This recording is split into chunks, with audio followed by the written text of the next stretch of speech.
রাম নারায়ণ রাম। ভারতের কাছে এমন একটি আধ্যাত্মিক শক্তি রয়েছে যার সাহায্যে নিজের সাথে প্রত্যেককে সংযুক্ত করতে পারে।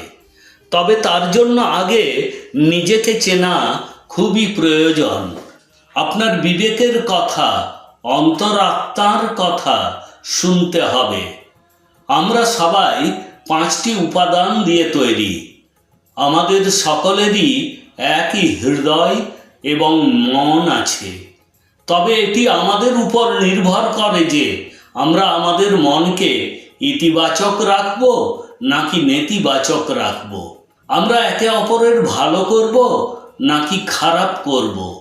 যখন মানুষ লোভে পড়ে যায় তখন তিনি দেখতে পান না যে তার সামনের মানুষটি তার কারণে কতটা ব্যথা পাচ্ছেন।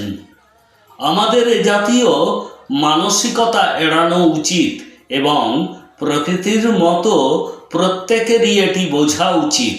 প্রকৃতি যেমন কখনো কারো সাথে বৈষম্য করে না, তেমনি আমাদেরও এই নীতি গ্রহণ করা উচিত। আমরা আমাদের প্রকৃতি থেকে অনেক কিছু পেয়েছি যা জীবনকে সম্পূর্ণ করার জন্য যথেষ্ট। বিবেক এবং চেতনা প্রতিটি ব্যক্তির ভিতরে বাস করে। আপনি যদি বিবেক ও চেতনার কথা শোনেন তবে আপনি সঠিক জ্ঞান অনুভব করবেন। আপনি যখন সঠিক জ্ঞান পাবেন তখন সাফল্যের সঠিক পথটি আপনার সামনে দেখতে পাবেন। তারপরে সেই পথটি অনুসরণ করে আপনি সব কিছু পাবেন যা আপনি কল্পনা করেন। এই পৃথিবীতে, বিশ্ব সংসারে যা কিছু আছে তা সমস্তই মহাকাশের উপহার। কারণ মহাকাশ থেকে শক্তি অর্জনের মাধ্যমে প্রকৃতি থেকে সব কিছু তৈরি হয়েছে এবং আমরা সকলেই প্রকৃতির দ্বারা গঠিত। একটু চিন্তা করুন, আমরা প্রকৃতি ছাড়া কি শ্বাস নিতে পারি? আমরা কি এটি ছাড়া বাঁচতে পারি? সমস্ত তারা, গ্রহ, নক্ষত্রগুলি মহাকাশে গঠিত হয়েছে। সূর্যের চেয়েও কয়েক গুণ বড় অনেক নক্ষত্র মহাকাশে থাকে। সৃষ্টি যখন গঠিত হয়েছিল তখন সৃষ্টি অণুর মতোই ছিল। ধীরে ধীরে সৃষ্টির বিকাশ ঘটেছে এবং বিশাল আকার ধারণ করেছে। মহাকাশের শক্তি নিয়ে আমাদের মন, মস্তিষ্ক, আমাদের বিবেকের সৃষ্টি হয়েছে।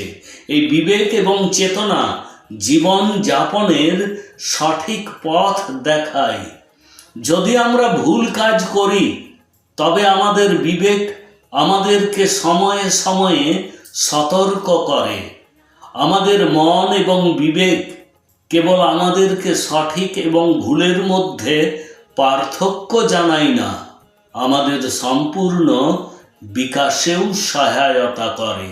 এখন আপনারা এই সমস্ত কিছু বুঝতে পেরেছেন যে প্রকৃতি সর্বদা বিশেষ ক্রমে চলে, যা সবাইকে একসাথে একে অপরের সাথে আবদ্ধ করে রাখে। মহাকাশে যত গ্রহ, তারা, নক্ষত্র রয়েছে সেগুলি একে অপরের সাথে ভারসাম্য তৈরি করে চলতে থাকে। কারো সাথে কারো কোনো বিরোধ নেই, কারণ এই সমস্ত কিছু একটি নিয়ম মেনে চলেছে।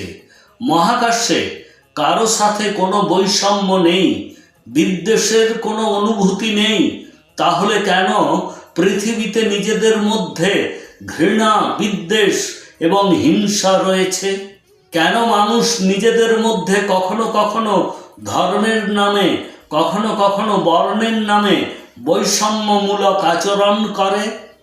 কেন আমরা মহাকাশ বা প্রকৃতি থেকে এই শিক্ষা নিই না যে কিভাবে নিয়ম অনুসারে বাঁচতে হয়, ভালো থাকতে হয়, জীবনক্রম অনুসারে যাপন করা উচিত? আমাদের অবশ্যই এই শিক্ষাটি গ্রহণ করতে হবে।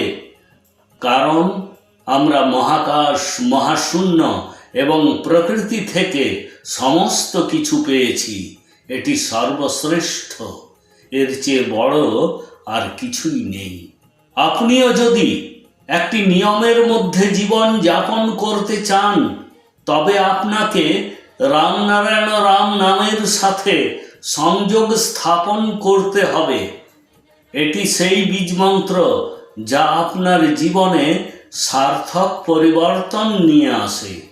আজ অবধি কয়েক লক্ষ মানুষ এই নামটিতে যোগ দিয়ে তাদের জীবনে উন্নতি করেছেন, জীবনের আসল অর্থ বুঝতে পেরেছেন। তাই আপনি যখনই সময় পাবেন রামনারায়ণ রাম জপ করুন। জপের ফলে নামটি ধীরে ধীরে নিজে নিজেই আপনার শ্বাসের সাথে এবং আপনার সারা শরীরে সংযুক্ত হয়ে যাবে।